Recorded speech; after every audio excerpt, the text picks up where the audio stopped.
அனைவருக்கும் வணக்கம். இது உங்கள் கரூர் கிளாசிக் கிச்சன். கிறிஸ்மஸ் வரப்போகுதுங்க. கேக் ஸ்பெஷல் தான். இன்றைக்கி முட்டை போட்டு செய்கிற ப்ரௌனி எப்படி செய்யலாங்கிறத டீட்டெயிலாக பார்க்கலாம்.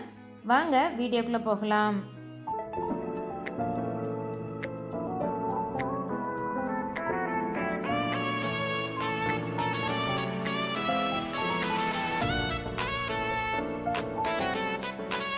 சாக்லேட் ப்ரௌனி செய்கிறதுக்கு டார்க் காம்பவுண்ட் எடுத்துக்கலாம். நான் இன்றைக்கி மார்ட் கம்பெனியில் 200 கிராம் அளவுக்கு டார்க் காம்பவுண்ட் எடுத்திருக்கேன். ரூம் டெம்பரேச்சரில் இருந்ததுன்னா உங்களுக்கு ஈஸியாக கட் பண்ணுறதுக்கு வரும். இந்த டார்க் சாக்லேட்டை நல்லா சின்ன சின்ன பீசஸாக கட் பண்ணி எடுத்துக்கோங்க. நம்ம இன்றைக்கி செய்கிற ப்ரௌனி முட்டை போட்டு செய்கிறது. முட்டை இல்லாமல் செய்கிற ப்ரௌனி ரெசிபி ஏற்கனவே சேனலில் கொடுத்துருக்கேன். அதோட லிங்க் கொடுக்குறேன், செக் பண்ணி பார்த்துக்கோங்க. இந்த மாதிரி சாக்லேட் ஃபுல்லாக பீசஸாக கட் பண்ணதுக்கப்புறம் அடிகனமான ஒரு பவுலில் கட் பண்ண சாக்லேட் பீசஸ் ஆட் பண்ணிக்கோங்க. இதை நம்ம டபுள் பாயிலிங் மெத்தடில் மெல்ட் பண்ண போகிறோம். இதை மெல்ட் பண்ணுறப்ப இது கூடவே நம்ம அன்சால்டட் பட்டர், வெண்ணெய் உப்பு சேர்க்காத வெண்ணெய் 100 கிராம் அளவுக்கு சேர்த்தி அதையும் நம்ம ரெண்டையும் சேர்த்து ஒன்றா நம்ம இன்றைக்கி மெல்ட் பண்ணி எடுத்துக்கலாம். டபுள் பாயிலிங் மெத்தட் என்னென்னா, ஒரு சாஸ்பேனில் நல்லா தண்ணி கொதிக்க வச்சு அது நல்லா கொதி வர்ற சமயத்தில் இந்த பவுலை மேலே வச்சு அந்த நீராவிலேயே இதை உருக்கி எடுக்கணும். டைரெக்டாக அடுப்பில் வச்சிங்கன்னா கரிஞ்சு போயிடும். அதனால் அந்த நீராவியில் இந்த மாதிரி நல்லா வச்சு கலந்துக்கிட்டே இருந்திங்கன்னா நல்லா க்ரீமியாக போரிங் கன்சிஸ்டன்சியில் சாக்லேட் சாஸ் மாதிரி இந்த சாக்லேட்டும் வெண்ணையும் உருகி வந்துடும். இதை எடுத்து வச்சிடலாம். இதை ஆறட்டும். ஒரு மிக்சர் ஜாரில் 1 கப் அளவுக்கு சர்க்கரையும் 1/3 கப் இருக்கும் அந்த கப்பில் நாட்டு சர்க்கரையும் சேர்த்து இது கூட ஒரு சின்ன பேக்கெட் அளவுக்கு இன்ஸ்டன்ட் காஃபி பவுட்ரு 5 கிராம் அளவுக்கு இருக்கிற பவுட்ரு காஃபியை உள்ளே ஆட் பண்ணி எல்லாத்தையும் ஒன்றா இந்த மாதிரி அரைச்சி எடுத்துக்கோங்க. இதை சலிக்க தேவையில்லை, அப்படியே இதை ஒரு மிக்சிங் பவுலில் சேர்த்திக்கலாம். இதை நல்லா கலந்து விட்டுக்கோங்க. சர்க்கரை ரெண்டும் காஃபி பவுட்ரு எல்லாம் நல்லா அரைச்சி எடுத்தாச்சு. இது கூட நம்ம இப்போ முட்டையை 3 முட்டை சேர்த்த போகிறோம். 3 முட்டையுமே தனித்தனியாக கலந்துக்கோங்க. உடச்சி ஊற்றி கலந்துக்கோங்க. அட் அ டைம் 3 முட்டையை ஊற்றினா ஒரு மாதிரி கலந்து வராது, ஈவனாக கலந்து வராது. அதனால ஒரு முட்டையாக உடச்சி ஊற்றி நல்லா இது இதுவுமே 3 முட்டை ஊற்றும் போது நம்ம எடுத்துருக்கிற சர்க்கரை அந்த முட்டையில் நல்லா கரைஞ்சி நல்லா போரிங் கன்சிஸ்டன்சி வந்துடும். முதல்ல சாக்லேட்டை மெல்ட் பண்ணுறதை தனியாக மெல்ட் பண்ணிக்கிட்டோம். இப்போ கலக்கிறதெல்லாம் வெட் இன்க்ரீடியன்ஸ் எல்லாம் கலந்து வச்சுக்கிட்டோம். எப்போவுமே பவுட்ரு சுகர் பார்த்தா நமக்கு பவுட்ரு கன்சிஸ்டன்சியில் தான் இருக்கும். அது நீர் விட்டு வர்றதுனால அதையும் வெட் இன்க்ரீடியன்ஸ் கூட தான் நம்ம கலந்து எடுப்போம். இப்போ சர்க்கரை முட்டை கலவையும் ரெடி. நம்ம முதல்லையே சாக்லேட்டையும் உருக்கி வச்சுருக்கோம். இப்போ இந்த முட்டை கலவையில் 1 டீஸ்பூன் அளவுக்கு வெனிலா எசன்ஸ் ஆட் பண்ணிக்கோங்க. இது அந்த முட்டையோட நீச்ச வாசம் எல்லாமே எடுத்துரும். நம்ம ப்ரௌனி சாப்பிடும்போது சுத்தமாக நமக்கு முட்டையோட வாசமே இல்லாமல் போயிடும். இதெல்லாம் நல்லா கலந்ததுக்கப்புறமா ஒரு பிஞ்ச் அளவுக்கு உப்பு சேர்த்திக்கோங்க. நம்மளோட அந்த இனிப்பு சுவையை தூக்கி கொடுக்கும். இப்போ இதெல்லாம் கலந்ததுக்கப்புறம் இது கூட நம்ம உருக்கி வச்சுருக்க வெண்ணையும் சாக்லேட்டையும் உள்ளே ஆட் பண்ணி நல்லா கலந்து கொடுத்துக்கலாம். இப்போ வெட் இன்க்ரீடியன்ஸ் எல்லாமே ஒன்றா கலந்து எடுத்து வச்சிட்டோம். இதுக்கப்புறமா நம்ம ட்ரை இன்க்ரீடியன்ஸை சலித்து எடுத்துக்க போகிறோம். இப்போ இதெல்லாமே ஒன்று கலந்து வந்துருச்சு. இது தனியாக எடுத்து வச்சுருங்க. இன்னொரு மிக்சிங் பவுலில் சல்லடை வச்சு அதில் 1/2 கப் அளவுக்கு மைதா மாவு, 1/3 கப் இருக்கும் மெஷரிங் கப்பில், அதில் கொக்கோ பவுடர் ரெண்டையும் சேர்த்து நல்லா சலிச்சு எடுத்துக்கோங்க. கொக்கோ பவுடரில் கட்டியாக இருக்கும். இந்த மாதிரி ஸ்பூன் வச்சு நல்லா தேய்ச்சி விட்டிங்கன்னா அந்த கட்டி உடஞ்சி வந்துடும். காற்று பட்டாவே கட்டித்தன்மை பண்ணுறது தான் கொக்கோ பவுட்ரு. அதனால் நல்லா கலந்து விட்டுக்கோங்க. இப்போ இதை 3 இன்டர்வல்ஸாக நம்ம கலந்து வச்சுருக்க சாக்லேட் மிக்சரில் கலந்து எடுத்துக்க போகிறோம்.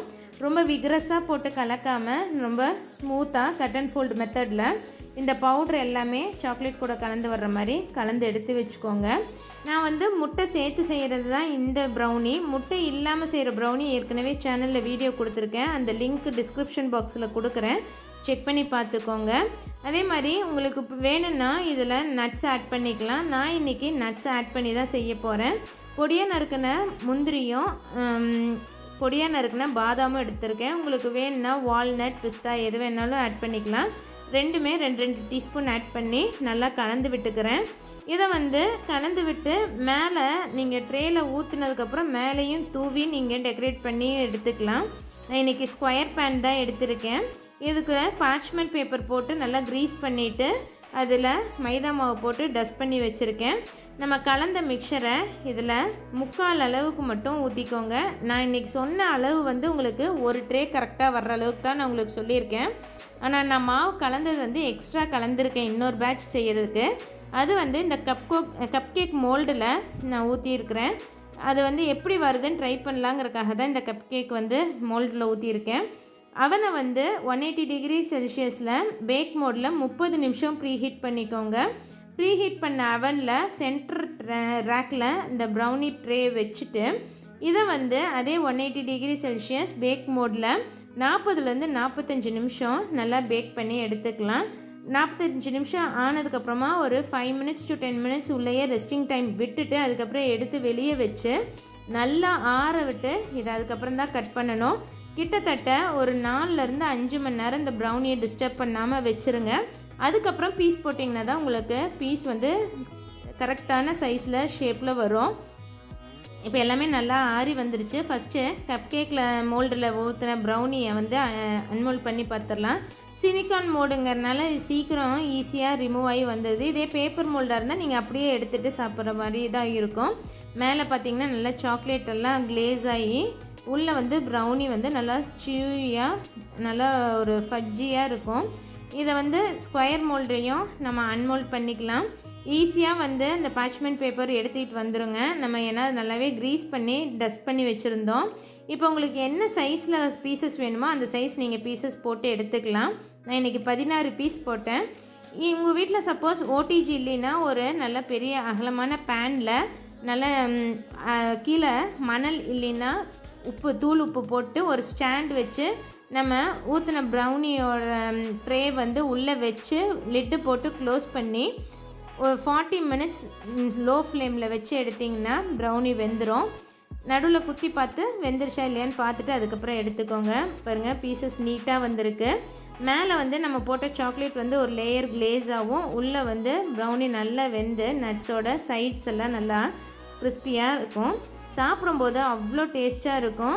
குழந்தைங்களுக்கு ரொம்பவே பிடிக்கும். நீங்களும் உங்கள் வீட்டில் ட்ரை பண்ணி பாருங்கள். கடையில் வாங்குகிற ப்ரௌனி பீசஸ் வந்து பெருசாக இருக்கும்.